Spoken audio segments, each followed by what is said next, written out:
इस तरह से बैरिकों को तोड़कर यहाँ पर जगह बनाओ जलेबी।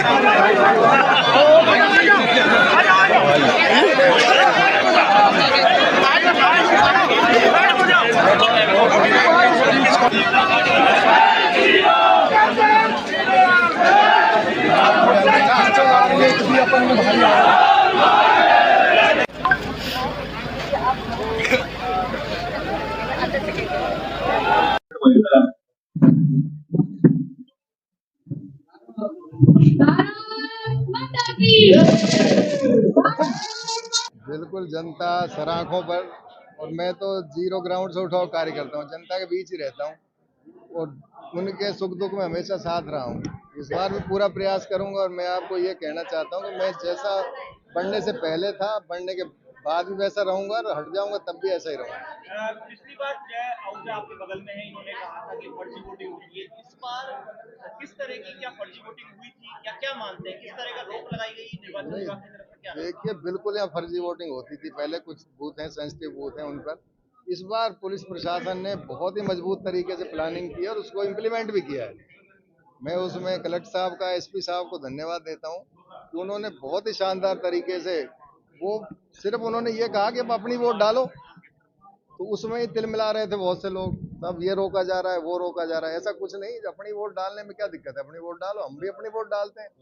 तो वो चीज रोकी गई, जो फर्जी मतदान होता था 3 बजे के बाद, वो रोका गया और वही जीत का आधार बना। रामगढ़ पर सबकी नजरें थी, अब 5 काम आपके क्षेत्र में क्या ऐसे हैं जो आपने सोचा होगा? देखिए, अभी मैंने नहीं सोचा, अभी अब जनता के बीच जाएंगे, जनता की आवश्यकताओं के अनुसार और बड़े शीर्ष नेतृत्व के आशीर्वाद से हम सभी कामों को करेंगे।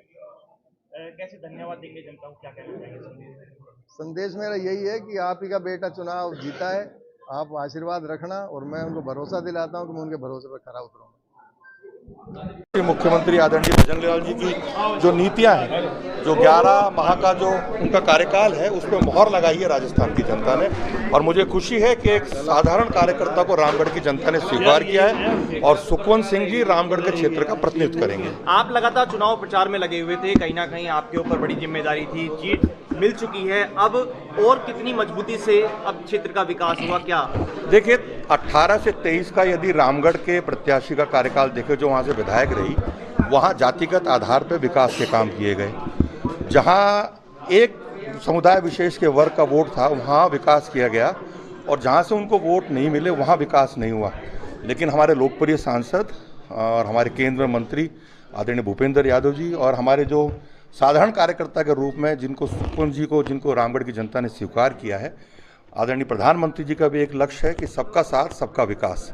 और आने वाले समय में सुखवंत जी के नेतृत्व में, आदरणीय भूपेंद्र यादव जी के मार्गनिर्देशन में रामगढ़ क्षेत्र का विकास होगा और संपूर्ण क्षेत्र का विकास होगा। न जातिगत भेदभाव देखा जाएगा, हर क्षेत्र को जो मूलभूत सुविधाएं हैं वो आदरणीय भजनलाल जी के नेतृत्व में राजस्थान सरकार उपलब्ध कराएगी। हर बार रामगढ़ में फर्जी वोटिंग की बातें सामने आती थी, इस बार सख्ती बढ़ती गई, फर्जी वोटिंग नहीं हुई, कई बार बुरखे में भी महिलाएं पकड़ी गई, युवाओं को भी पकड़ा गया। क्या देखिए, ये प्रशासन को मैं इसलिए विशेष रूप से धन्यवाद देना चाहूँगा क्योंकि चाक चौबंद होकर के प्रशासन ने इस प्रकार की व्यवस्था करी कि मतदाता पोलिंग बूथ तक गया और भयमुक्त होकर के, बिना किसी भय के उसने मत के अधिकार का प्रयोग किया